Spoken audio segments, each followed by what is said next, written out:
శ్రీకృష్ణ పరబ్రహ్మణే నమః. శ్రీమద్ భగవద్గీతలో 2వ అధ్యాయం సాంఖ్య యోగంలో ఈరోజు మనం 34వ శ్లోకానికి వచ్చామండి. 34వ శ్లోకం పలికే వాళ్ళ పేరు ఊరు. సుమలత, అనంతపురం. సుమలతగా సిద్ధంగా ఉన్నారా? ఉన్నాను మేడం.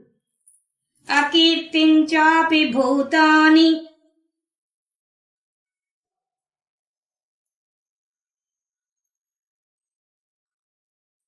అకీర్తిం చాపి భూతాని కథయిష్యంతి తే వ్యయాం. కథయిష్యంతి తే వ్యయాం. సంభావితస్య చాకీర్తిః. సంభావితస్య చాకీర్తిః. కీర్తిః విసురుగా పెట్టుకుంటే రా ఎగిరిపై మా వస్తుంది. మరణాదతిరిచ్యతే. మరణాదతిరిచ్యతే. అకీర్తించాపి భూతాని. అకీర్తిం చాపి భూతాని కథయిష్యంతి తే వ్యయాం. కథయిష్యంతి తే వ్యయాం. సంభావితస్య చాకీర్తిః. సంభావితస్య చాకీర్తిః. మరణాదతిరిచ్యతే. మరణాదతిరిచ్యతే. అకీర్తించాపి భూతాని. అకీర్తిం చాపి భూతాని కథయిష్యంతి తే వ్యయాం. కథయిష్యంతి తే వ్యయాం. సంభావితస్య చాకీర్తిః. సంభావితస్య చాకీర్తిః. మరణాదతిరిచ్యతే. మరణాదతిరిచ్యతే. అకీర్తిం చాపి భూతాని. అకీర్తిం చాపి భూతాని కథయిష్యంతి తే వ్యయాం. కథయిష్యంతి తే వ్యయాం. సంభావితస్య చాకీర్తిః. సంభావితస్య చాకీర్తిః. మరణాదతిరిచ్యతే. మరణాదతిరిచ్యతే. సుమాత గారు మ్యూట్ చేసుకోండి. ఇంకా కృష్ణ పరమాత్మ భగవంతుడు అర్జునుడితో ఇంకా మాట్లాడుతున్నారు. అర్జునుడు ఏమేమి మాట్లాడాడో మొదటి అధ్యాయంలో ఆయన శోకానికి మోహానికి గురయ్యి ఆయన ఏమేమి మాట్లాడాడో వాటి అన్నింటినీ మళ్ళీ వివరంగా వివరిస్తూ వస్తున్నారు పరమాత్మ. అందులో భాగంగా కీర్తి ఇప్పుడు చెప్తున్న శ్లోకంలో కీర్తి గురించి చెప్తున్నారు. మనకు 11వ శ్లోకంలో చెప్పిన దాన్ని విపులంగా చెప్పుకుంటూ వస్తున్నారు. పాయింట్ వైజ్గా చెప్పుకుంటూ వస్తున్నాడు. అంటే మొట్టమొదట భగవంతుడు మాట్లాడడం మొదలుపెట్టిన దాంట్లోనే మొత్తం సారాంశాన్ని మొదటి శ్లోకంలో పెట్టేశాడు, 11వ శ్లోకంలో పెట్టేశాడు. దాన్నే ఎలాబరేట్ చేసి చెప్పుకుంటూ వస్తున్నాడు.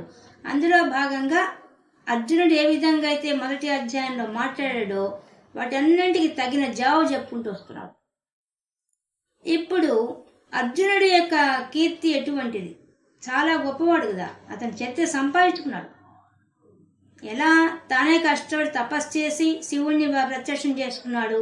మళ్ళీ వచ్చి ఇంద్రుడి దగ్గరికి పోయి రాక్షసుని సంహరించి ఇంద్రుడి సింహాసనం మీద కూడా కూర్చున్నాడు. ఆయన అంత గొప్ప పరాక్రమవంతుడు, అంత కీర్తి సంపాదించాడు.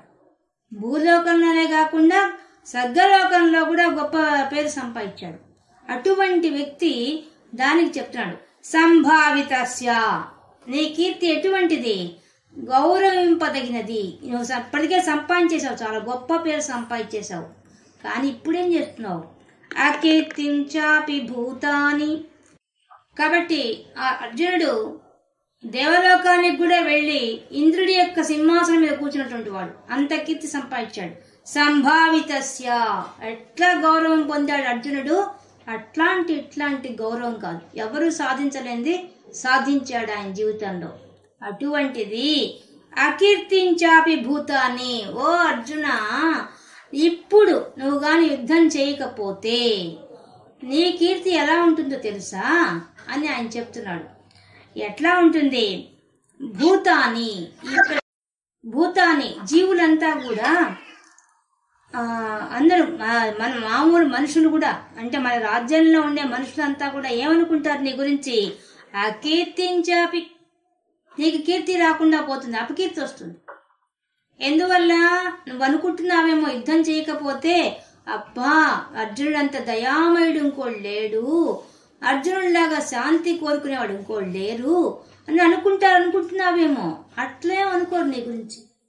ఎందువల్ల యుద్ధ రంగానికి వచ్చి యుద్ధంలో వచ్చి నిలబడి యుద్ధం చేయడానికి సిద్ధపడి వచ్చి ఇప్పుడు వచ్చి నేను యుద్ధం చేయను అంటే అప్పుడేమన్నా నీ గురించి అబ్బా వాడి స్వజనుల మీద ఎంత ప్రేమ ఉంది ఈయనకి అందుకే యుద్ధం చేయడం అని చెప్పి నేను మెచ్చుకుంటారనుకుంటున్నావా?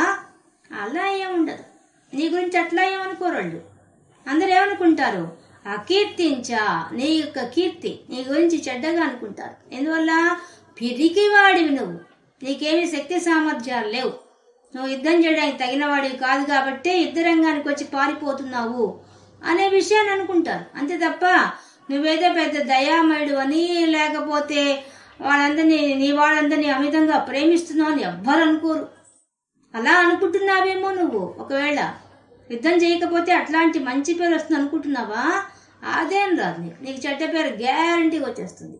కాబట్టి అకీర్తించాపి భూతాని, భూతాని అంటే మనతో ఉండే అందరు జనులంతా కూడా నీ గురించి ఏమనుకుంటారు?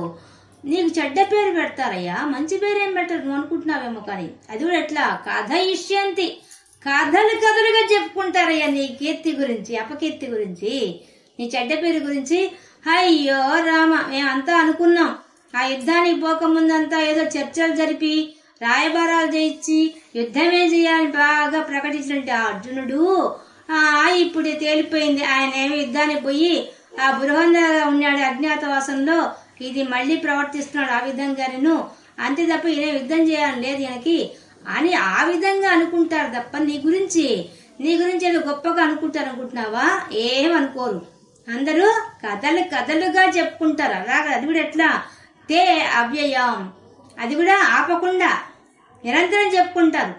ఎందువల్ల వాళ్ళు ఎన్నెన్నో ఊహించారు. జనులంతా అనుకున్నారు యుద్ధంలో అర్జునుడు గెలుస్తాడు, బాగా యుద్ధం చేస్తాడు, మళ్ళీ ధర్మస్థాపన జరుగుతుంది, మా దేశం సుభిక్షంగా ఉంటుంది, ఇక అధర్మం అనే మాటే ఉండదని వాళ్ళు ఎంతో ఊహించుకున్నారు. ఇప్పుడు ఆ ఊహలన్నీ తారుమారైపోతాయి. ఒక్కసారిగా అయిపోగానే ఏమైపోతుంది? వాళ్ళు ఎలా చెప్పుకుంటారు నీ గురించి? కథలుగా ఎప్పుడు చెప్పుకుంటుంటారు. ఇంకా ఏదో ఒకరోజు చెప్పుకొని మారడం కాదు. ఎందువల్ల నీ మీద చాలా హోప్స్ పెట్టుకున్నారు. యుద్ధం చేస్తావు, మా రాజ్యంలో చాలా ఇంకా సుఖశాంతులు ఉంటాయి, ధర్మబద్ధంగా ఉంటుంది రాజ్యం, ఇంకేం మన ధర్మరాజు రాజు అవుతాడు అనే ఊహాలోకంలో ఉన్నారు జనులంతా కూడా. ఇప్పుడు ఆ ఊహంతా అడ్డుకట్టగొట్టేసావు, అయిపోయింది. కాబట్టి వాళ్ళు బతికినంత కాలం నీ గురించి అనుకుంటారు. ఎందువల్ల? అసలు ఈ అర్జునుడి వల్ల కదా యుద్ధం ఆగిపోయింది, అర్జునుడే యుద్ధం చేసిండే మాకు ఈ దుస్థితి వచ్చిండేదా కాదు కదా అని ప్రతి మనిషి అనుకుంటాడు. నువ్వు అట్లా ఆలోచించడం లేదు. నువ్వు ఎలా ఆలోచిస్తున్నావు అంటే ఏదో యుద్ధం చేయకపోతే చాలా త్యాగం చేసినట్టు అనుకుంటున్నావు నువ్వు. కానీ నీ త్యాగానికి అర్థం లేదు. నువ్వు చేసే ఈ పని వల్ల నీకు మంచిది కాదు, నీకు చెడ్డ పేరు, ప్రజలు కూడా సఫర్ అయిపోతారు. వాళ్ళందరూ కూడా బాధపడతారు. అయ్యో మేము అర్జునుడిని నమ్ముకున్నామే, అర్జునుడు ఇట్లా చేస్తాడు అనుకోలేదు, అసలు కళ్ళలో కూడా ఊహించలేదు అర్జునుడు ఈ విధంగా యుద్ధ రంగాన్ని పోయి యుద్ధం చేయని అంటాడని ఊహించడం కూడా లేదే అనుకుంటారు.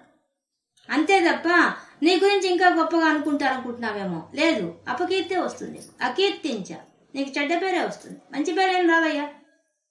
ఇంకా మరణాదతిరిచ్యతే, అస్సలు ఆ విధంగా చెడ్డ పేరు వస్తే అది మరణానికన్నా ఘోరమైందయ్యా. బతికున్నా కూడా నువ్వు మరణించిన వాడితో సమానమే. ఏం లాభం చెప్పు? నువ్వు ఇంత కష్టపడి ఇన్ని విద్యలు ద్రోణాచార్య దగ్గర నేర్చుకొని, కృపాచార్య దగ్గర నేర్చుకొని, నీ అన్నకు కట్టబెట్టాల్సిన రాజ్యాన్ని ఇస్తానని చెప్పి మాట ఇచ్చి, ద్రౌపదికి మాట ఇచ్చి, అందరికి మీ అమ్మకు మాట ఇచ్చి, ఇన్ని చేసి ఇప్పుడు వచ్చి ఏం చేస్తున్నావు? నేను యుద్ధం చేయను అంటావా? అనొచ్చా అసలు? అట్లా ఆ మాట అనొచ్చా నువ్వు? అసలు అలా అనడానికి అవకాశం ఉంది అసలు? ఎందుకంటున్నావు? అసలు అనడానికే లేదు. నువ్వు అనుకోని ఉండొచ్చు నేను ఇట్లా అనడం వల్ల నాకైతే చాలా మంచి కీర్తి కిరీటం వస్తుంది అనుకుంటున్నావేమో.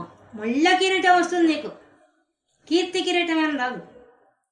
అకీర్తించా, నీకు అపకీర్తే వస్తుంది తప్ప కీర్తి ఏం రాదయ్యా. ఇప్పటికే చాలా మంచి కీర్తి సంపాదించేశావు. నువ్వు పడ్డాన్ని కష్టాలు ఎవరు పడ్డారు చెప్పు? ఒక పక్క అడవుల పాలయ్యి అవస్థలు పడ్డారు, అజ్ఞాతవాసంలో అవస్థలు పడ్డారు. ఇన్ని అవస్థలు పడి ఇంత నరకం అనిపించి కూడా మీరంతా ఇంత హాయిగా ఇంత మాత్రం ఉన్నారంటే కారణం ఏంది? మీ ధర్మంగా మీరు ప్రవర్తించిన తీరు. అంత గొప్పవాడి నువ్వు. అటువంటి వాడివి, అంత కీర్తి సంపాదించిన వాడివి ఈరోజు ఎలా అయిపోయినావు? సంభావితస్య, నువ్వు మంచి ప్రతిష్ట గల పేరు సంపాదించుకోండి, పేరు ప్రతిష్టలు సంపాదించేశావు. అట్లాంటివన్నీ కూడా ఈరోజు బుగ్గిపాలు కాబోతున్నాయి నువ్వు చేసిన పని, నువ్వు మాట్లాడిన తీరుకి. నువ్వేమో అనుకుంటున్నావు నాకు చాలా మంచి పేరు వస్తుంది, నేను ఇలా చేయడం వల్ల అనుకుంటున్నావేమో. ఏం రాదు. పైగా నువ్వు సంపాదించిన మంచి కీర్తి కూడా పోతుందయా. అసలు విషయం అది. నువ్వు ఎన్నేళ్ళ నుంచి ఎప్పుడైనా చూడండి, మనకు కూడా చూడండి, మన జీవితంలో కూడా మనం ఎన్నోసార్లు మంచిగా ప్రవర్తించుంటాం. ఏదో ఒక దగ్గర మైనస్ చేసామనుకో, ఇంకా అది పట్టుకొనే మన వాళ్ళందరూ మనం తిడతారు. నువ్వు ఆ రోజు ఆ పని చేసావు, ఆ రోజు ఆ పని చేసావు. ముందు చేసిన మంచివన్నీ కొట్టుకోపోతాయి, ఆ చెడ్డదాన్నే పట్టుకుని కూర్చుంటారు మనుషులు తత్వం అది. అందువల్ల చెప్తున్నాడు, నీవు ఇప్పటిదాకా మంచి పేరు సంపాదించేసావు, కానీ ఆ పేరు పోతుంది, అది కూడా లేకుండా పోతుంది ఇప్పుడు. ఎందువల్ల? ఇప్పుడు చేయబోయే అపకీర్తి వల్ల వచ్చిన కీర్తి కూడా గంగలో కొట్టుకోబోదు. ఇంకేం అంత కష్టపడి కీర్తి సంపాదించి ఏం ప్రయోజనం? ఇన్నేళ్ళుగా పడ్డ కష్టం అంతా ఏం ప్రయోజనం? నువ్వు అడవుల పాలయ్యి అరణ్యవాసం చేసే ఏం ప్రయోజనము? అజ్ఞాతవాసం చేసే ఏం ప్రయోజనము? ఎందుకు ఇలా ప్రవర్తిస్తున్నావయ్యా? అసలు ఇన్ని సాధించావు నీ జీవితంలో, ఇప్పటికే ఎన్నో గొప్ప పేరు సంపాదించుకున్నావు. మేము గురువు దగ్గర మంచి పేరు సంపాదించావు, భీష్మాచార్య దగ్గర ఇంకా సంపాదించావు. భీష్మాచార్య అంతటి వాడే నిన్ను ఎంత మెచ్చుకున్నాడని నీ యొక్క విలువిద్య విధానం చూసి. నాకు సాటి పోటీ నా మనవడే అని చెప్పి ఎంత గొప్పగా ఆయన చెప్పుకుంటున్నాడు. అటువంటిది ఈ రోజు నువ్వు ఇలా ప్రవర్తించావు, అలా ప్రవర్తిస్తున్నావు. ఏం కావాలి? నీకు అపకీర్తే వస్తుంది. నీకేనా? నిన్ను కన్నందుకు పాండురాజు కూడా వస్తుంది, నీ అన్నదమ్ములకు వస్తుంది, నీ తల్లికి వస్తుంది, ద్రౌపదికి వస్తుంది. వీళ్ళందరూ నిన్ను నమ్ముకో అన్నారు. వాళ్ళంతా నిన్నొక్కడిని నమ్ముకోనే ఇద్దరం కాని పంపించాడు. వీరమాతగా నేను ఉండాలని కోరుకుంటూ కుంతిదేవి పంపించింది. మరి ఆమె కూడా అపకీర్తి తెస్తావా? పాండురాజు ఎంత గొప్పవాడు. ఆయన ఉన్నంత కాలము అందరినీ ఎదిరించి పోరాటం చేసి దేశాన్ని సుభిక్షంగా ఉంచినవాడు. మరి ఆయనకు అపకీర్తి తెస్తావా? నీకొక్కడికే వస్తుంది అపకీర్తి అనుకుంటున్నావేమో నువ్వు. లేదు, కథలుగా చెప్పుకుంటారు నీ జీవిత చరిత్రతో పాటు నీ వాళ్ళందరి చరిత్ర కూడా. ఇప్పుడు నువ్వేం సాధించినట్టు? అందరూ అంటూ ఉంటే అది మరణం కన్నా ఘోరమైంది కదయ్యా. మరణం ఒకసారి వస్తే పోతావు, అయిపోతుంది, చనిపోతావు. కానీ దానికన్నా ఘోరమైంది ఈ అపకీర్తి. నీకేమైనా తెలుస్తుందా ఆ విషయం? ఎలా అడుగుతున్నాడు చూడండి, మాటలు ఎంత సూటిగా అడుగుతున్నాడు. చక్కగా ఒక్కొక్క పదం వేయడంలోనే ఎంత గంభీరంగా. అసలు ఆయన మెత్తగా తిడుతున్నాడు, కానీ ఆ తిట్టే విధానం తిడుతున్నట్టుగా లేదు చూడండి. ఒక స్నేహితుడు బుజ్జగిచ్చినట్టు చెప్తున్నట్టుగా ఉంది, కానీ నిజానికి బాగా ఘాటుగా విమర్శిస్తున్నాడు. మామూలుగా కూడా లేదు ఆ విమర్శ. మరణం కన్నా ఘోరమైంది ఆ మాట ఉపయోగించేశాడంటేనే అది ఎంత ఖచ్చితమైన మాట. అది గుండెల్లో గుచ్చుకునే మాట అనేసాడు. కానీ ఆయన ఎలా చెప్తున్నాడు? పొలైట్గా చెప్తున్నాడు, చాలా గంభీరంగా, చాలా లోతుగా మాట్లాడుతూ పైన నవ్వుతూనే చెప్తున్నాడు. కానీ చెప్తున్న మాటల్లో మాత్రం చాలా గంభీరత ఉంది. అది గొప్పవాళ్ళ యొక్క మాటల చాతుర్యం. అది అట్లా మాట్లాడతారండి వాళ్ళు. కృష్ణ భగవాన్ స్థాయిలో ఉండే జ్ఞానులంతా కూడా ఇంత తెలివిగా మాట్లాడతారు. వాళ్ళు ఎక్కడా ఎవ్వరి గురించి చెప్తున్నట్టుండదు, విమర్శిస్తున్నట్టుండదు, ఏమీ ఉండదు. కానీ మాటలు లోపలికి పోతే అంతా జ్ఞానం చెప్తున్నట్టే ఉంటుంది వాడు. చూడండి ఆయన మాట్లాడిన ప్రతి మాట ఎంత గొప్ప. అకీర్తించాపి భూతాని, అందరూ మ్యూట్ చేయండి. అకీర్తించాపి భూతాని, ఈ విధంగా అకీర్తి భూతాని అందరి జీవరాశి అందరికీ కూడా, జీవులందరూ కూడా, మన రాజ్యంలో ఉండే జనులంతా కూడా అకీర్తించాపి, నీకు అపకీర్తిని అంటగడతారు. అది ఎట్లా? కథయిష్యంతి, కథలుగా చెప్పుకుంటారు నీ గురించి. తే వ్యయం, తే అవ్యయం. అవ్యయం అంటే ఆపకుండా చెప్పుకుంటారట. ఎప్పుడు ఎడతెరిపి లేకుండా అటుపోతూ ఇటుపోతూ నీ గురించి అనుకుంటారట. ఎందుకు? నిన్ను నమ్ముకో కదా యుద్ధానికి వచ్చారు అందరూ. నువ్వు నిన్ను నమ్ముకొని యుద్ధం జరుగుతుంది, గెలుస్తావు, అందరికీ ప్రశాంతత వస్తుంది అనుకున్నారు. ఇప్పుడు నువ్వు అది ఏం చేసావు? అది ఆ మాటను వమ్ము చేసావు. కాబట్టి నీవు తే అవ్యయం, అది ఎడతెరిపి లేకుండా వాళ్ళు కథలుగా చెప్పుకుంటారు ఆ ప్రజలంతా కూడా. సంభావితస్య చాకీర్తి, ఇంతకు ముందు నువ్వు బాగా సంపాదించుకున్నావు, మంచి పేరు ప్రతిష్టలు సంపాదించుకున్నావు, కానీ ఇప్పుడు అకీర్తి అవి కానీ పోయినాయి అనుకో, అది ఎలా ఉంటుంది? మరణాదతిరిచ్యతే, అది మరణానికన్నా ఘోరమైంది, అధికమైంది. అతిరిచ్యతే అంటే అంతకన్నా ఘోరమైంది. మరణమే చాలా మేలనిపిస్తుంది. ఎందువల్ల? ఇంకా అందరూ నేను విమర్శిస్తూ ఉంటే, ఇంకా మరణిస్తే మేలు నాయన, వీళ్ళందరూ విమర్శలు ఎందుకురా నీకు అనిపిస్తుంది. అలాంటి స్థితికి నువ్వు వెళ్ళిపోతావు. కాబట్టి నువ్వు అర్థం చేసుకోవాలి. ఏమర్థం చేసుకోవాలి? నీకు అనుకుంటున్నట్టుగా నాకు చాలా దయ ఉంది, మా వాళ్ళందరినీ ప్రేమిస్తున్నాను అని నువ్వు అనుకుంటున్నావు అంతే తప్ప, నిజానికి నీకు అపకీర్తి మాత్రమే వస్తుంది తప్ప కీర్తి ఎట్టి పరిస్థితుల్లో నీ యుద్ధం చేయకపోతే నువ్వు అపకీర్తి పాలవుతావు అనే విషయాన్ని స్పష్టంగా చెప్తున్నాడు. మనం చూసినట్టయితే మన చరిత్రలో కూడా అలెగ్జాండర్ వచ్చినప్పుడు మన భారతదేశంలో ఉండే గొప్ప ప్రముఖులు ఎంత గొప్పవాళ్ళు అంటే అంత గొప్పవాళ్ళండి. ఈ అలెగ్జాండర్ మనకి అంతా జయించుకుంటూ రావాలని, మొట్టమొదటి మన భారతదేశానికి రావాలని చూసినప్పుడు అతని గురువు అరిస్టాటిల్ చెప్తాడు, నువ్వు భారతదేశం తట్టు వెళ్ళవద్దు అని చెప్తాడు. కానీ అతను వినడు. ఎందుకంటే ఏంది, నేనే ఇంత గొప్పవాడిని, అందరినీ జయించగల శక్తి ఉన్నవాడిని, నేనెందుకు పోయి యుద్ధం చేయకూడదనే ఉద్దేశంతో అతడు భారతదేశానికి వచ్చేస్తాడు. వస్తున్నప్పుడు నేను బయలుదేరిపోతున్నా అని చెప్తాడు. అప్పుడు అరిస్టాటిల్ ఒక కోరిక కోరుతాడు, నీవు అక్కడి నుంచి ఆ దేశపు మట్టిని, ఆ దేశంలో ఒక యోగిని తీసుకురా నా దగ్గరికి అని చెప్తాడు. ఏమంత ఇదిగా యోగిని అడుగుతున్నావు అంటాడు. అక్కడ ఉండే వాళ్ళంతా యోగులేనయ్యా, ఒక్క యోగిని తీసుకురా చాలు నువ్వు అంటాడు. సరే అని చెప్పి వస్తాడు. వచ్చిన తర్వాత చిన్న చిన్న రాజ్యాలను జయించుకుంటూ వస్తాడు ముందుకి. వచ్చినప్పుడు సింధు నది ప్రాంతం దగ్గరికి వచ్చరికి అక్కడ అంబి అనేవాడు ఉంటాడు. అతను ఈ వస్తున్న అలెగ్జాండర్ వస్తున్నా తెలుసుకొని అలెగ్జాండర్ యొక్క సైన్యం చాలా గొప్పదని తెలుసుకుంటాడు. తెలుసుకొని తన ఎట్టికి ఓడించలేని చెప్పేసి అతను వచ్చి అలెగ్జాండర్తో మాట్లాడతాడు. ఏమని? నా రాజ్యాన్ని నీకు ఇచ్చేస్తాను, నేను నీకు సామంతుడిగా ఉంటానని చెప్తాడు.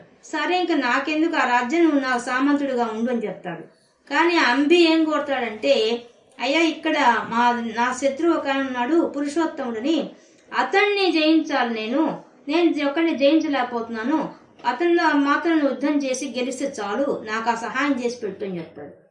సరేలే అని చెప్తాడు. దానికి ఏముంది, నేను అడిగి అందరిని జయించుకుంటూ వస్తున్నాను, అతన్ని కూడా జయిస్తా అనే ఉద్దేశంతో అలెగ్జాండర్ ఒప్పుకుంటాడు.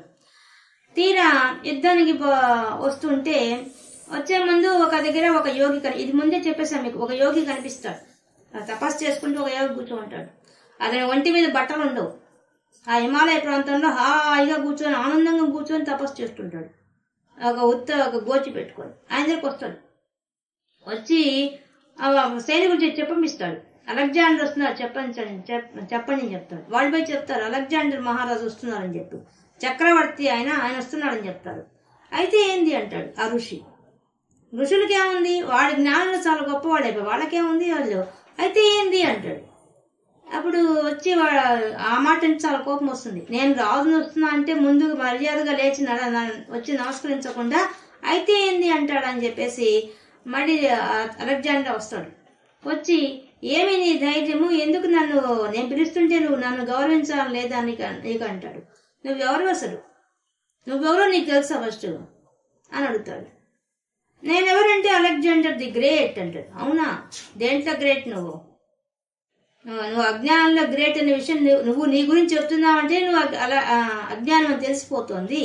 ఇక్కడ ఏం జ్ఞానం ఉంది నీకు?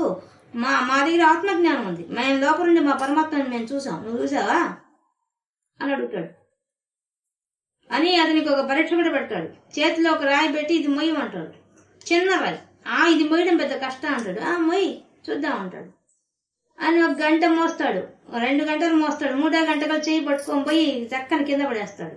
ఒక చిన్న రాయి ఒక 2 గంటలు 3 గంటలు కూడా మొయ్యలేకపోయావు, నువ్వేం పెద్ద వీరుడు అయ్యా, ఇదే మేము ఎన్ని గంటలు ఒక 100 కూడా ఎత్తి పాడేస్తాం, మాకు పెద్ద లెక్క కాదు, నువ్వు మా దగ్గరికి వచ్చి మాట్లాడతావు అట్లాగా, నిన్ను గౌరవించాలా మేము, ఏముంది నీలో దైవశక్తి ఏముంది నీకు గౌరవించడానికి అడుగుతారు. ఇప్పుడు అతనికి అర్థమవుతుంది. అరిస్టాటిల్ తీసుకురమ్మన్నాడుగా యోగిని, నువ్వు మా రాజ్యానికి వస్తావా, నీకు సగం భోగాలు ఇస్తా అంటాడు. నేను అంతకన్నా భోగంతో ఇప్పుడే ఉన్నాను, నీకు కనిపించడం లేదా అంటాడు. నువ్వు ఇచ్చే భోగాలు ఎంత నశిస్తాయి, నేను పడే భోగం చాలా శాశ్వతమైంది, ఇక్కడ నేను అనుభవిస్తున్నంత సుఖం ఎక్కడుంది అంటాడు. నువ్వు ఇక్కడ గుడ్డలు లేకుండా ఇట్లా ఉన్నావు అంటాడు. గుడ్డలు లేకుండా నేను ఆనందంగా ఉన్నావు, అన్ని గుడ్డలు వేసుకుని వణికిపోతున్నావు చూడు మా వాతావరణానికి అంటాడు. అప్పుడు గమనిస్తాడు, ఆ చుట్టుపక్కల వాతావరణం వాళ్ళ సైన్యం అంతా వణికిపోతుంటారు హిమాలయ ప్రాంతంలో, కానీ ఆయన గుడ్డలు లేకుండా హాయి కూర్చొని ఉంటాడు ఆనందంగా. అది గమనిస్తాడు. అప్పుడు అరిస్టాటిల్ ఎందుకు చెప్పాడనే విషయం అర్థం అవుతుంది అతనికి. తర్వాత ఇతను చెప్పాడని చెప్పి ఆ పురుషోత్తముడి మీదకి యుద్ధానికి పోతాడు. యుద్ధానికి పోయినప్పుడు పురుషోత్తముడికి ముందే తెలిసిపోతుంది, అంబిపోయినట్టుగా అంత గూఢచారులు వచ్చి చెప్పేస్తారు పురుషోత్తముడికి. పురుషోత్తముడు చాలా గొప్ప రాజు అనమాట. ఆయన 7 అడుగులు ఎత్తుంటాడు, అంత బలిష్టమైన శరీరం గలవాడతాడు, మంచి తెలివి గలవాడు, రాజ్యాన్ని సక్రమంగా పరిపాలించేవాడు. అటువంటి ఆయన ఏం చేస్తాడంటే తెలుస్తుంది ఈ అలెగ్జాండర్ వస్తున్నాడు, తన మీద యుద్ధానికి వస్తున్నాడు అని చెప్పేసి. సరే రాని అని గమ్ముని ఉంటాడు. అతను నది దాటి రావాలి, ఆ సింధు నది ప్రాంతం గురించి. ఆ నది దాటుకుంటూ చాలా కష్టపడి వస్తాడు. రాగానే అతని దగ్గర ఏనుగులు అవన్నీ ఉండవు. ఈ పురుషోత్తముడి దగ్గర ఏనుగు బలం ఎక్కువ ఉంటుంది. ఏనుగులు చూడంగానే బిత్తరపోతాడు. ఎక్కడ అన్ని రాజ్యాలు జయించినా ఎక్కడ ఏనుగులతో యుద్ధం చేయలే అతను. ఒక్కసారి ఏనుగులు చూడంగానే అసలు ఎలా యుద్ధం చేయాలో అర్థం కాదు. చూస్తుండగానే ఏనుగులు వచ్చి పైన పడి అందరినీ చంపేస్తాయి. పైన ఏనుగులకి ఎడ చేస్తా తెలుసా వాళ్ళు యుద్ధము? ఏనుగుకి తన యొక్క వీపుకు అటు ఇటు ఒక పక్కన ఒక జోలిలాగా కట్టి, ఒక బాక్స్ లాగా కట్టి, అంటే ఉయ్యాలలాగా కట్టి అటు ఇటు సైనికులు కూర్చుంటారు. ఒక పక్కది సైనికులను మోస్తూ అటుపక్క ఇటుపక్క మోస్తూ, తన పైనుండే మావటి వాడిని మోస్తూ, వాడు సైనికుడే, వాళ్ళని మోస్తూ ఇంకో పక్క తన తొండంతో అందరిని ఇసురు కొడుతూ కాలుతో వేసాన్ని తొక్కేస్తుంటుంది. అంటే ఒక పక్క ఇటుపక్క అటుపక్క కూర్చున్న సైనికులు యుద్ధం చేస్తున్నారు, ఈ ఏనుగు యుద్ధం చేస్తోంది. ఒక్కసారి బిత్తరపోతాడు అలెగ్జాండర్. ఇదేమి యుద్ధం? ఒకరు కాదు, ఇద్దరు కాదు, ఇంతమందే ఒకే ఏనుగు మీద అంతమంది కూర్చొని ఉంటారు. పైన వీళ్ళంతా పురుషోత్తమ యొక్క సైన్యం అంతా చెట్ల మీద ఎక్కి చెట్ల మీద నుంచి బాణాలు వేస్తారు. అసలు ఎక్కడి నుంచి బాణాలు వస్తున్నాడో గెస్ట్ చేయడానికి లేకుండా వేసేస్తారు. అప్పుడు అసలే ఆయన అందరితో యుద్ధం చేసి వచ్చి సగం సైన్యం నశించుంటుంది, ఉన్న కొద్ది సైన్యం కూడా నశించిపోతుంది, అందరినీ చంపేస్తారు. పైన వాడు ఏంటంటే బాణాలకి పశువులు, ఆకు పశువులు అంతా పూసి, విషపు పశువులు పూసి పెడతారు, పూసి వాటితో వేస్తారు బాణాలు. వేయడం వల్ల ఏమైపోతుంది, విషం కదా, వెంటనే శరీరం అంతా వ్యాపించిపోతుంది. అట్లాంటి వాటితో యుద్ధం చేస్తారు వాళ్ళు, చాలా చాకచక్యంగా యుద్ధం చేస్తారు. అతను చెప్పింది అప్పుడు తెలుస్తుంది, గురువు ఎందుకు వద్దన్నాడు, ఇటు పక్కకి ఎందుకు వద్దన్నాడు అనే విషయం అర్థమవుతుంది. అంటే భారతీయుల యొక్క నైపుణ్యం అంత గొప్పది.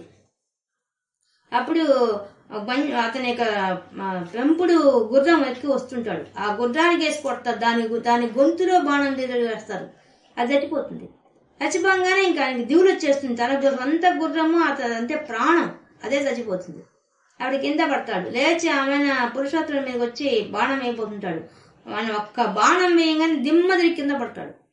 కింద పడితే ఏంటంటే పురుషోత్తముడు ఎంత గొప్పవాడంటే ఆనాటి రాజనీతి ప్రకారంగా చేతిలో ఆయుధం లేని వాడిని చంపకూడదు, అందుకని అతను చంపడు.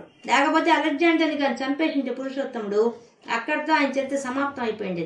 కానీ అతను రాజనీతిని ఉపయోగించి చేతిలో ఆయుధం లేని వాడిని చంపకూడదు చెప్పి వదిలేస్తాడు. ఇదే అదునని చెప్పి ఆయన సైన్యం అంతా అతను తీసుకుని వెళ్ళిపోతారు.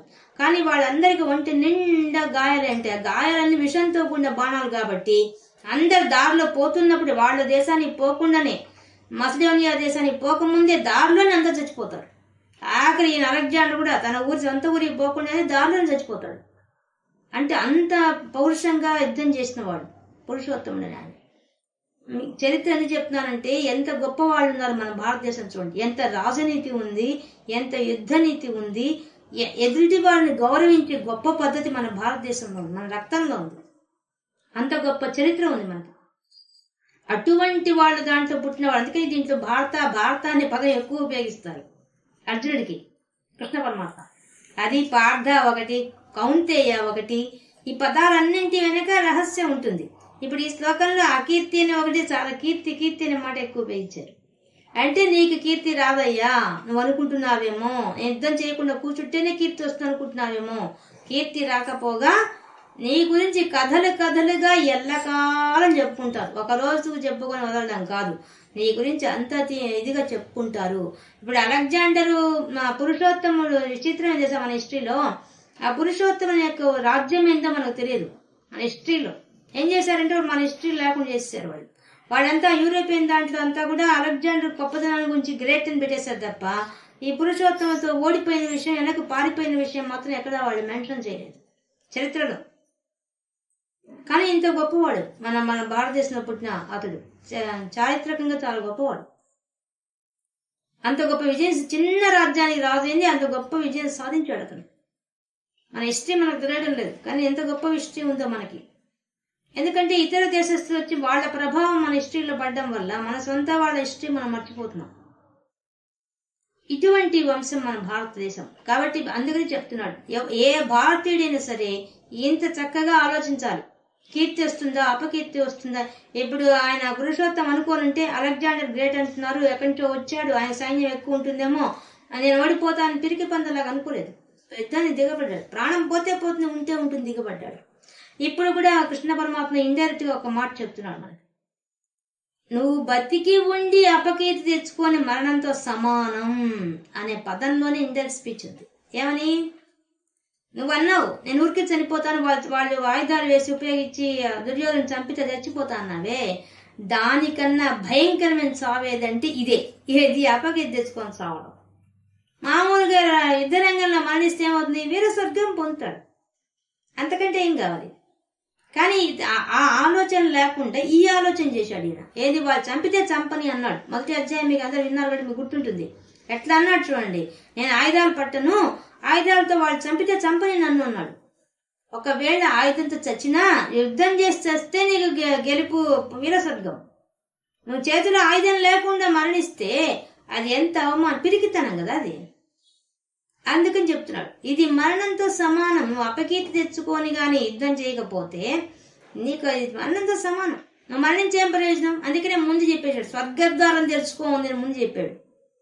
నువ్వు వీరమరణం పొందితే స్వర్గానికి పోతావయ్యా, అదన్నా ఉపయోగం ఉంది. ఇదేంది ఇదే, నువ్వు బతికి ఉండగానే చెడ్డ పేరు తెచ్చుకొని ఆ చెడ్డ పేరు అవ్యయం, అస్సలు నశించదు. ఆ చెడ్డ పేరు ఎప్పటికీ ఉండిపోతుంది, చరిత్రలో ఉండిపోతుంది. ఇది నువ్వు ఎన్ని విజయాలు సాధించడం కొట్టుకొని పోతాయి. ఉండేది ఒకటే ఉంటుంది, చెడ్డ పేరు ఒక్కటే ఉంటుంది. ఇదా నీ లక్ష్యం, ఇదా నువ్వు చేయాల్సింది. ఎంత బాగా అడుగుతున్నాండి. ఇట్లాంటి స్నేహితులు ఒక్కరు మన జీవితంలో ఉంటే మనం చాలా గొప్పవాళ్ళం అయిపోతాం. ఇట్లా ఇంత బాగా ఆలోచన చేసి ఇంత బాగా సలహా ఇవ్వడం. నువ్వు ఏ రకంగా చూసినా కూడా, యుద్ధం చేయనన్న మాటకి ఏ విధంగా చూసినా కూడా ఇది సమంజసంగా లేదు. కానీ మనం మర్చిపోకూడదు అర్జునుడు అన్న మాట, లాస్ట్ లో అన్నమాట. ఎప్పుడైతే ఉత్తిష్ట అన్న పరంతప అన్నప్పుడే ఆయన తెలుసుకున్నాడు, యుద్ధం చేయాలనే విషయం తెలిసిపోయింది ఆయనకి. కానీ ఆయన చెప్పింది ఒకటే, శోకాన్ని మోహాన్ని జయించలేననే చెప్పాడు. నేను జయించగలను అన్నిటినీ, కానీ శోకాన్ని మోహాన్ని జయించలేను. అప్పుడు వాడిని జయిస్తే కానీ యుద్ధం చేయలేడు. ఎవరైనా అంతే కదా, దుఃఖంలో ఉంటే ఏం పని చేస్తావు? ఇప్పుడు మనమైనా అంతే కదా, ఏదైనా మానసిక రోగంతో ఏడుస్తున్నాం అనుకో, అప్పుడు మనకు ఒంట్లో శక్తి ఉంటుంది కానీ పని చేయలేదు. ఏమీ లేని వల్ల పడిపోతాం. మానసిక బలహీనత వల్ల శరీరం ఏం సహకరించదు మనం. అందుకని చెప్పాడు ఆయన, ఈ శోకం మోహం పోతే తప్ప నేను యుద్ధం చేయలేని చెప్పేశాడు. అందుకే చెప్తున్నాడు, నువ్వు ఆ సమయంలో ఆలోచించిన విషయం ఏంటంటే, నీకు కీర్తి అపకీర్తి వస్తున్న విషయం నువ్వు ఆలోచించడం లేదు. ఇది ఆలోచించాల్సిన సమయం, కానీ ఆ సమయంలో అది ఆలోచించకుండా శోకానికి మోహానికి గురైనావు. నువ్వు ఏ విధంగా చూసినా మరి అపకీర్తి వస్తుంది. ఆ భీష్ముడు ద్రోణుడు అనుకోలేదే, మరి ఇటు పోయి ఆలోచించినప్పుడు మనం అనలైజ్ చేస్తున్నాం. చూద్దాం, భీష్ముడు ద్రోణుడు అదే కదా ఆలోచించుకోవాలా. నాకు అపకీర్తి వస్తుంది, నేను తాతాను కదా, నేను పోయి మనవాళ్ళని చంపితే నాకు అపకీర్తి వస్తుంది, భీష్ముడు అనుకోవాలిగా, ద్రోణుడు కూడా అనుకోవాలిగా. నా శిష్యుల్ని నేను చంపుకుంటే నాకు అపకీర్తి వస్తుంది, ద్రోణుడు అనుకోవాలి కదా. మరి ఎందుకు అనుకోలేదు? వాళ్ళ లక్ష్యం ధర్మాన్ని స్థాపించడమే. కాబట్టి నీది కూడా అయింది. అందుకనే ముందు శ్లోకం స్వధర్మం అని చెప్పే కీర్తి గురించి చెప్తాను. మొట్టమొదటి చెప్పింది ధర్మం గురించి. నువ్వు ధర్మం తప్పితే, పిరికి వాడివైతే, యుద్ధం చేయకపోతే నీ పిరికితనం వల్ల నీకు చెడ్డ పేరు వస్తుంది. అస్సలు విషయం అది. ఇంతే నువ్వు సాధించేది, ఇంకేమీ లేదు నువ్వు సాధించేది. ఒకవేళ ముందే సాధించింది కూడా పోగొట్టుకుంటావు, నీకు అది కూడా తెలియడం లేదు. ఆల్రెడీ నువ్వు సంపాదించేసావు, మంచి కిక్ సంపాదించేసావు భూమి మీద, అది కూడా పోతుందయ్యా. ఒకప్పుడు నిన్ను చూసి దారిన వస్తుంటే అందరు వంగి వంగి దండాలు పెట్టేవాడు. ఇప్పుడు వస్తుంటే అసహించుకుంటారు నువ్వు యుద్ధం చేయకపోతే. అది జరగబోయేది. నువ్వు ఈ విషయాన్ని గమనించవచ్చు అని చెప్పి చెప్తున్నాడు కృష్ణ పరమాత్మ. ఎంత గొప్పగా చెప్పాడు చూడండి. ఒక్క శ్లోకంలో కూడా ఎంత చక్కగా విడమర్చి మొత్తం విషయాన్ని కూలంకషంగా ఎలా ఒక సమస్య వస్తే ఎన్ని రకాలుగా మనిషి ఆలోచించాలి అనే విషయాన్ని మన కృష్ణ పరమాత్మ చూసి తెలుసుకోవాలి. ఒక సమస్య రాగానే మనం అన్ని దారులు మూసుకుపోయినట్టు ఏడుస్తూ కూర్చుంటాం. కానీ దానికి ఎన్ని మార్గాలు ఉన్నాయి, దాంట్లో ఎన్ని లోపాలు, మెరిట్స్ ఏంది, డిమెరిట్స్ ఏంది అని చెప్తున్నాడు. అది ఆ థింకింగ్ పవర్ ఉండాలి. మనకైనా అంతే. సమస్య వచ్చినప్పుడు మెరిట్స్ ఏంది, డిమెరిట్స్ ఏంది, మీ ఇంట్లో మేలేంది, లాభం ఏంది, నష్టం ఏంది వెంటనే రాసేసుకోవాలి. రాసేసుకుంటే మనకే క్లియర్ కట్ గా తెలిసిపోతుంది. ఓహో, ఈ పని చేస్తే ఇది నష్టం వస్తుంది, లేదా ఈ మాట వస్తుంది, ఈ నష్టం వస్తుంది. ఇవంతా మనం ఊహించుకొని రాసుకోగలిగితే మనం కూడా కృష్ణ పరమాత్మ చెప్పిన వేలోనే పోతే మనం కూడా అపకీర్తి రాదు, అధర్మం చేయము, ధర్మమే చేస్తాం. సమస్యలోంచి తొందరగా బయటపడతాం. ఇప్పుడు ఈయన చెప్పే ఒక్కొక్క మాట చూడండి, అర్జునుడిని చెక్కుతోంది. అర్జునుడిలో ఉండే శోకం పోతుంది చూడండి. పోయే రకంగా చెప్తున్నాడు మాటలు. అంటే మనకు కూడా డైరెక్ట్ చెప్పేస్తున్నాడు, మీరు కూడా ఇట్లా ఉండాలి. మనం కూడా యుద్ధమే కదా చేస్తున్నాం. ఉదయం లేచి మనం చేసే యుద్ధమే, మన జీవితం అంతా యుద్ధమే కదండి. ఇంకా అర్జునుడు అన్నా ఎప్పుడో ఒక్కసారి కురుక్షేత్రాన్ని యుద్ధం చేశాడు. మనం రోజు యుద్ధం చేయాల్సిందే. మన సమాజంలో బయటకు వెళ్తే ఆ ట్రాఫిక్ చూస్తే నాకు అనిపిస్తుంది అభిమన్యుడి పద్మవ్యూహం చాలా గొప్పది. ఆయన ఒక్కరోజు చేశాడు. పాపం మన వాళ్ళు ప్రతిరోజు పద్మవ్యూహంలో పోతారు అనుకుంటాను. ఆ ట్రాఫిక్ చూడగానే నాకు గుర్తు చేస్తుంది ఆ విషయం. నిజంగా మనవాడు ప్రతి ఒక్కళ్ళు ఇప్పుడు అభిమన్యుడే. ఆ ట్రాఫిక్ లోంచి బయటపడితే అన్ని సమస్యలే మనకు సమస్యలు లేవే.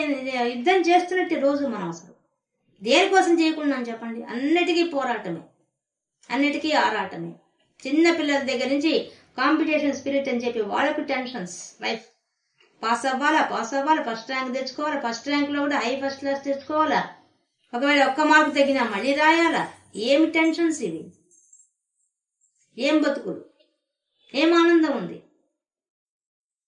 ఎంతసేపు ఫస్ట్ ర్యాంక్ అని ముందుకు వెళ్ళిపోతుంది. దానివల్ల వాళ్ళు పడే ఆ టెన్షన్ అంతా ఇంత కాదు.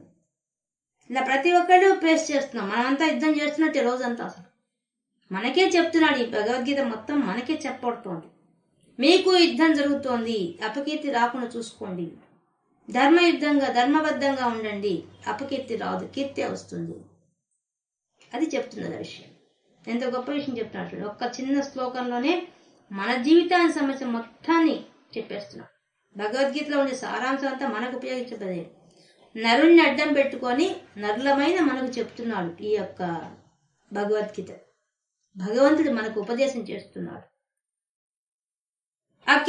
అకీర్తించాపి భూతాని జీవులంతా కూడా, జనులంతా కూడా అకీర్తించాపి నీ అపకీర్తి గురించి కథయిష్యంతి కథలుగా తే నీ గురించి అవ్యయం ఎడతెరిపి లేకుండా చెప్పుకుంటారు.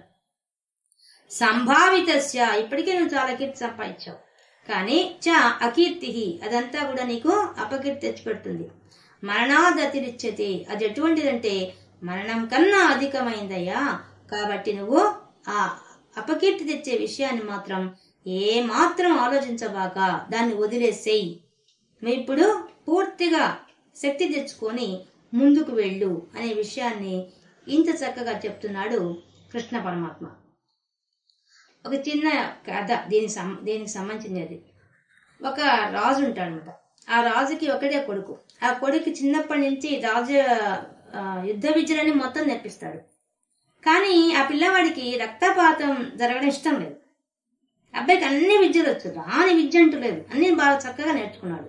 కానీ అబ్బాయికి ఏంటంటే తానుగా ఎవరిని హింసించకూడదు, ఎవరి రక్తం కారకూడదు, యుద్ధం చేయకూడదు, అదొక రూల్ పెట్టుకుంటాడు. తండ్రి ఎన్నిసార్లు చెప్తాడు, పోనీ నువ్వు రాజకుమారుడు నాయన, యుద్ధం చేయాలరా, యుద్ధం అవసరం వస్తుంది జీవితంలో, అది ఎప్పటికైనా చేయాల్సి వస్తుందని చెప్తాడు. అయినా కూడా లేదు నాన్నగారు నేను చేయను, నేను మాత్రం అందరినీ మాట్లాడడానికి ప్రయత్నం చేస్తాను తప్ప నేను యుద్ధం చేయను అని చెప్తాడు. ఇలా ఉండేసరికి ఒక పక్క రాజ్యంలో ఉండే ఒక రాజకుమార్తెకు స్వయంవరం ప్రకటించి అందరు యువకులే రావాలి, యుద్ధ విద్యల్లో గెలిచిన వాడికే మా అమ్మాయి నుంచి వివాహం చేస్తామని చెప్తారు. అప్పుడు ఈ తండ్రి వచ్చి అబ్బాయికి చెప్తాడు, నైనా నీకు ఇట్లా స్వయంవరం ఏర్పాటు చేశారా, అక్కడ యుద్ధ విద్యలే దాంట్లో నైపుణ్యం చూపించిన వాడికే ఆ అమ్మాయి చేసుకుంటుంది. కాబట్టి ఇప్పుడు నువ్వు నిరూపించుకోవాలి, నువ్వెంత మాత్రం విద్య నేర్చుకున్నావో ఇప్పుడు నిరూపించుకునే అవకాశం వచ్చింది నీకు అంటాడు. నాన్నగారు నేను వెళ్ళను, అక్కడ ఎంతో మందిని చంపాల్సి, చంపడం కాదు అందరినీ గాయపరచాల్సి వస్తుంది, నేను గెలవాల్సి, నేను వెళ్ళను అంటాడు. అదేంది నువ్వు యుక్త వయసుకు వచ్చేసా, పెళ్లి వీడు వచ్చేసింది, అందులో ఒక సవాల్, ఒక రాజ్యం నుంచి నీకు ఆహ్వానం వచ్చింది అంటే వాళ్ళు నేను సవాల్ చేస్తున్నారు ఈ పోటీలో పాల్గొనమని చెప్పి. ఇప్పుడు నువ్వు పోకపోతే నువ్వెందుకు ఇంకా రాజకుమారుడిగా నీకు ఇన్ని విద్యలు నేర్పించి ఏం ప్రయోజనం, నాకు చెడ్డ పేరు వస్తుందని చెప్తాడు. అయినా కూడా ఒప్పుకోడు, నేను పోను అంటాడు. అప్పుడు ఆ తండ్రి చాలా కోపం వస్తుంది. ఒక్కటే మాట అంటాడు, నీవు అక్కడికి పోయి ప్రాణం పోయినా పర్వాలేదు, నువ్వు నేను ఏడవం కూడా ఏడవను, ఎందుకంటే నీలాంటి పిరికి వాడిని కొడుకు కన్నా అని బాధపడుతున్నావు ఇప్పటిదాకా, అది ఆ బాధ కన్నా కూడా నువ్వు పోతే మేలని చెప్తాడు. ఆ మాట చాలా గుండెలో గుచ్చుకుంటుంది అబ్బాయికి. అప్పుడు సరే అని చెప్పి నాన్నగారు వస్తానంటాడు. అప్పుడు తండ్రి కొడుకు ఇద్దరు పోతారు ఆ రాజ్యానికి. అక్కడికి పోయిన తర్వాత ఆలోచిస్తారు, అందరూ అన్ని రాజ్యాల నుంచి రాజకుమారులు వచ్చి ఉంటారు, వాళ్ళందరినీ చూస్తాడు. వీళ్ళు అనవసరంగా ఇంత అందమైన వాళ్ళని, ఇంత బాగున్న వాళ్ళందరినీ నేను యుద్ధం చేసి వాళ్ళందరినీ చంపాలా, వాళ్ళని గాయపరచాలా, అవసరమా ఇది అని మళ్ళీ అతని వేరు అతను ఆలోచిస్తాడు. మళ్ళీ పోయి తండ్రికి చెప్తాడు. అక్కడికి పోయి అంతా పోయిన తర్వాత మళ్ళీ ఆ మాట చెప్తాడు, నేను ఇప్పుడు వద్దురే నాన్నగారు, ఇంటికి వెళ్ళిపోదాం అంటాడు. నేను ఇక్కడ తీసుకొచ్చిన దేనికి, నేను నీ పరాక్రమం ప్రదర్శించి నువ్వు విజయం సాధించి ఆ అమ్మాయిని పెళ్లి చేసుకోవడం కోసంగా తీసుకొచ్చాను, ఇప్పుడు ఎలా చెప్తావంటే నా వల్ల కాదు, నా మనసు చాలా స్కిల్ శంకిస్తోంది, నా వల్ల కావడం లేదంటాడు. ఏం పిరికితనం రా నీకు, నీ పిరికితనం ఏంద్రా ఇట్టా ఉన్నది నీకు అని చెప్పి నాన్న మాటలు అంటాడు ఆయన. అనగా నేను ఎట్టి పరిస్థితి నాకు తెలియదు, నువ్వు మాత్రం నేను పాల్గొనాల్సిందే, మన వెనక్కి పోయేది జరగదు, ఇక్కడికి వచ్చిన తర్వాత మనం వచ్చామన్న విషయం వాళ్ళకి తెలిసిపోయింది, వీడు వెనక్కి వెళ్ళిపోతే వెన్ను చూపించి పోయిన వాళ్ళని చెడ్డ పేరు వస్తుంది, దానికన్నా నువ్వు దీంట్లో ఊరికే పాల్గొని నువ్వు మరణిస్తే పీడా భయం అనుకుంటాను నేను అని చెప్తాడు. అప్పుడు కూడా మళ్ళీ చెప్తాడు అన్నమాట. ఇంకా అతనికి అవమానం అయిపోతాడు, తండ్రి మాట్లాడిన మాటలు చాలా గుచ్చుకుంటాయి. ఇంకా దాంతో అతడు అక్కడ ఆ ఊరి చివర ఉండే ఒక నది ఉంటే అక్కడికి వెళ్ళిపోతాడు కొంచెంసేపు మనసు మార్చుకోవడానికి. అక్కడంతా తిరుగుతుంటే మళ్ళీ అతనికి తన ఆలోచనలే కరెక్ట్ అనిపిస్తాయి, తండ్రి చెప్పిన మాటలు ఏవి నచ్చవు. ఇంకెందుకు తండ్రి నన్ను చనిపోవన్నా పర్వాలని చెప్తున్నాడు కదా, అదేదో ఈ నదిలో దూకి చస్తే ఒక పీడ పోతుంది, ఆయన తండ్రి చచ్చిపోయినా పర్వాలేదు ఆయనే ధైర్యంగా చెప్తుంటే నేను చచ్చిపోతే పోతుంది అనుకొని ఆయనకి ఈత రాదు, దూకేస్తాడు నదిలోకి. అక్కడ ఒడ్డున ఒక చెప్పులు కుట్టేవాడు ఉంటాడు, వాడు చూసి గబక్కన వచ్చి ఆయన రక్షిస్తాడు. రక్షించి ఎవరయ్యా నువ్వు, ఇంత అందంగా ఉన్నావు, మనిషి ఇంత బాగున్నావు, ఎందుకు అనవసరంగా నీళ్ళలో దూకి అని అడుగుతాడు. అప్పుడు తన బాధ అంతా చెప్తాడు, నాకు ఇట్లా ఎవరితోనూ గాయపరచడం నాకు ఇష్టం లేదు, అందువల్ల నేను యుద్ధం చేయనని చెప్తుంటే మా నాన్నగారు ఒప్పుకోవడం లేదు అని తన బాధ అంతా చెప్పుకొని బాధపడతాడు. అప్పుడు ఆ చెప్పులు వాడు ఉండేసి, అయితే నా దగ్గర ఒక మంచి చెప్పులు ఉన్నాయి, ఈ చెప్పులు వేసుకున్నావు అనుకో నువ్వు ఎవ్వరిని తాకక్కర్లేదు, నువ్వే గెలుపు సాధించేస్తావు అంటాడు. అవునా అంటాడు. నిజం, నువ్వు పోయేసి యుద్ధంలో పాల్గొను, నీకు బాగా ఫలితం వస్తుంది, ఎవ్వరిని నువ్వు గాయపరచవు, ఎవ్వరిని ఏం చేయలేవు, నువ్వు గెలుస్తావు అని చెప్తాడు. అట్లయితే సరే నేను చేసుకుంటానంటాడు. కానీ మళ్ళీ మనసు కీడు శంకిస్తుంది, ఇంత పిరికి వాళ్ళలాగా నేను ఒకడెవరో దాన్ని చెప్పులు పుట్టినవాడు ఇచ్చిన చెప్పుల మీద ఆధారపడి యుద్ధం చేసేది ఏంది, ఒక రాజునయింది, ఒక రాజవంశంలో పుట్టిన వాడిని అయింది అని ఆలోచన వస్తుంది. అయినా కూడా ఇంకా ఏది గాయం తగలదని చెప్తున్నాడు కదా, ఇంతేది తీసుకోకూడదని చెప్పి అప్పుడు తీసుకుంటాడు. అప్పుడు అతను అడుగుతాడు, దీనికి నేను నీకు ప్రతిగా ఏమి ఇవ్వాలి నీకు అంటాడు. అయ్యా నువ్వు గెలిచి వచ్చి ఆ రాజకుమార్తెను గెలిచిన తర్వాత నా దగ్గర అప్పుడు నేను అడిగింది నాకు నువ్వు ఇస్తూ అంటాడు. సరే పో ఇస్తా అని చెప్పేసి వెళ్తాడు. ఆ చెప్పులు వేసుకుని వెళ్ళిపోతాడు. వెళ్ళిపోయి ఇంకా ధీమా ఏంది, ఎవరికి దెబ్బలు తగలవు తను యుద్ధం చేస్తే, అది మనసులో పడిపోయింది అతనికి. హాయిగా పాల్గొన్నాడు దాంట్లో ఆ యుద్ధ విద్యల్లో. ఆ యుద్ధ విద్యల్లో అన్నిట్లో ఫస్ట్ వచ్చేసాడు, కానీ అందరికీ గాయాలైనాయి అవసరం వాళ్ళకి. కానీ ఇతడు అది పట్టించుకోవడంలా, అతని జాస అంతా ఎలా ఉందంటే ఈ చెప్పులు వేసుకో ఉన్నాను, ఎవరికి దెబ్బలు తగలవు అనే ఒక్కటే మైండ్ లో ఉంది. దానివల్ల అతను కొడుతున్నాడు, తర్వాత వాళ్ళ దెబ్బలతో తిరగడం అతనికి, అతని పాటికి అతను యుద్ధం చేసుకున్నాడు, అన్నిట్లో ఫస్ట్ వచ్చేసాడు, గెలిచేశాడు కూడా. ఆఖరికి గెలిచాడు, తండ్రికి చాలా సంతోషం అయిపోయింది. తర్వాత రాజకుమార్తెను వాళ్ళు ఇచ్చి పెళ్లి చేయాలనుకుంటారు. అప్పుడు వాళ్ళ తండ్రికి చెప్తాడు, దీనికి ఎంత కారణము ఈ చెప్పులు కుట్టేవాడు నాకు చెప్పులు ఇవ్వడం వల్ల, వాడు నేను గెలిస్తే నాకు వాడి కోరిక తీర్చమన్నాడు, అందుకని నాన్నగారు అతను అడిగింది ఇద్దామంటాడు. సరే ఇద్దాంపా అని చెప్పి పోతాడు. ఇద్దరు పోతారు, తండ్రి కొడుకు పోతారు. పోయి అడుగుతారు నీకేం కావాలి అంటారు. నాకేం కావాలి, నువ్వు నా వల్లే కదా గెలిచావు, కాబట్టి ఆ రాజకుమార్తె నాకు కావాలంటాడు. అనంగానే బిత్తరపోతాడు. రాజకుమార్తె నటిస్తారు, చెప్పులు కుట్టుకునే వాడికి ఎత్తిస్తారు. అప్పుడు వాళ్ళ తండ్రి చూస్తాడు. చూసి వెంటనే కొడుకుని చెప్పులు ఇప్పుతాడు. ఆ చెప్పు తీసుకుని ఆ చెప్పులు కుట్టాడు కొడతాడు, ఒక చెంప మీద ఒక్క దెబ్బ కొడతాడు. కొట్టంగానే వాడు బిత్తరపోతాడు. ఒరే, ఈ చెప్పుల్లోనే గొప్పతనం ఉండుంటే నువ్వే పాల్గొని నువ్వే ఆ రాజకుమార్తె తీసుకోండేవాడివి. దేంట్లో గొప్పతనం లేదు. నా కొడుకు నువ్వు మా గుణపాఠం నేర్పించడం కోసం ఇచ్చావు, నాకు అర్థమైంది. నేను చూస్తూనే ఉన్నాను. నా కొడుకు ఎంతో మందిని గాయపరిచాడు, ఎంతో మంది రక్తం కారింది. కానీ నా కొడుకు ఏ లక్ష్యంతో ఉన్నాడు? నువ్వు పెట్టిన ఒకే ఒక్క మాట. ఏ మాటది? ఇదెవరి దెబ్బలు తగిలించదు, నువ్వే గెలుచుకుంటూ పోతావు అని చెప్పిన ఒక్క మాట వల్ల అతను ముందుకు దూకాడు. అంత మించి ఇంకేం లేదు. నీవు ఇంత చిన్న సహాయం చేసిన దానికి నువ్వు అంత దురాశ పడతావా? ఎక్కడ తెలిసిపోతుంది నిజంగా నీవి గొప్ప విలువైనవి మహిమగలవే చెప్పులే అయితే నువ్వే ఆ పని చేసి ఉండేవాడు. నువ్వు చేయలేకుండా అతనికి ఇచ్చావంటే అర్థమైంది. అతనికి మానసికంగా ట్రీట్మెంట్ ఇచ్చావు అంతే నువ్వు చేసింది. దానికి ఫలితం అడిగితే బాగుండేది, కానీ నువ్వు ఇంత నీచంగా అడుగుతావా అని చెప్పి కొట్టాడు. అప్పుడు ప్రభు క్షమించండి, నిజమేను, నా చెప్పుల్లో ఏ మహిమ లేదు, నేను దురాశ పడ్డా అని చెప్పి కాళ్ళు పట్టుకుంటాడు. అప్పుడు తండ్రి కొడుకు చెప్తాడు, నాయనా నువ్వు నిజంగా నీలో సత్తా ఉంది, నువ్వు చాలా గొప్ప విద్య నేర్చుకుని గొప్పవాడి నువ్వు, నాకు తెలుసు నీ సంగతి. అందుకే నేను ములుకులు లాంటి మాటలు అనా వచ్చింది. అంతే తప్ప నువ్వు మారవని విషయం నేను తెలుసుకున్నాను, అందుకే నేను అన్నాను. కానీ నువ్వు మరణానికి సిద్ధపడతావు అని అనుకోలేదు. అది ఒక్కటి నేను అనుకోలేదు. ఎందుకంటే ఓ రాజకుమారుడు అయింది, నువ్వు మరణానికి సిద్ధపడతావు అని అనుకోలేదు. కానీ దాంట్లో కూడా దైవ నిర్ణయం ఉంది కాబట్టి ఎట్లా బయటపడడం కాకుండా నువ్వు గెలుపు కూడా సాధించి రాజకుమార్తెను కూడా చేపట్టబోతున్నావు. ఇప్పుడు నీకు అర్థమైందా? రాజకుమారుడు అనేవాడు ఇలా ప్రవర్తించాలి నాయన, అంతేదా పిరికితనం ఉండకూడదు మనసులో. ఇప్పుడు చూసావా నీ యొక్క పిరికితనాన్ని వీటుడు ఏం చేయాలనుకుంటున్నాడు? స్వార్థానికి వాడుకోవాలనుకున్నాడు. ఇట్లాగే ఉంటుంది, చుట్టుపక్కల రాజ్యాలు కూడా ఇట్లా ఉంటారు, వాళ్ళు స్వార్థానికి ఉపయోగించుకుంటారు నిన్ను. కాబట్టి ఇంకెప్పుడు ఇలా ప్రవర్తించవద్దని చెప్పి ఆ తండ్రి ఆ బిడ్డకు చాలా గుణపాఠం చెప్తాడు. చూడండి ఎంత గొప్పవాళ్ళు ఉన్నారు మన దేశంలో, పుట్టిన గొప్ప గొప్ప రాజులు ఉన్నారు. అట్లా రాజనీతి అంత గొప్పగా ఉండేది. కాబట్టి ఇప్పుడు అర్జునుడు ఉన్న పరిస్థితి కూడా పిరికితనం వచ్చేసింది. పిరికితనం దేని వల్ల వచ్చింది? మోహం వల్ల, శోకం వల్ల వచ్చింది. శోకం మోహం లేదే ఆయన మహావీరుడే, ఆయన పిరికితనం లేదు అసలు. కానీ అందుకే చెప్తున్నాడు కృష్ణ పరమాత్మ కూడా, నీకు అనవసరంగా లేని పిరికితనం తెచ్చుకున్నావు. అందుకనే ముందే చెప్పాడు సంభావితస్య, ఇప్పటికే నువ్వెంతో వీరుడు అని పేరు తెచ్చుకున్నావు, కానీ వీరత్వం అంతా ఇప్పుడు ఎట్టపోయింది. అది ఆయన అడిగే ప్రశ్న. ఏమక్కడే పోయింది అదంతా? ఇలానే కూర్చోంది ఇదా, ఉన్నట్టుండి దిగజారిపోయావు, ఎందుకు ఇలా ఎందుకు అయిపోతున్నావు? కావద్దు, నీకు అపకీర్తి వస్తుంది అని ఇంత స్పష్టంగా చెప్తున్నాడు ఈ శ్లోకం ద్వారా. ఇది కృష్ణ పరమాత్మ యొక్క సందేశం. అంటే అంత గొప్పగా ఉంటుంది కృష్ణ పరమాత్మ సందేశం.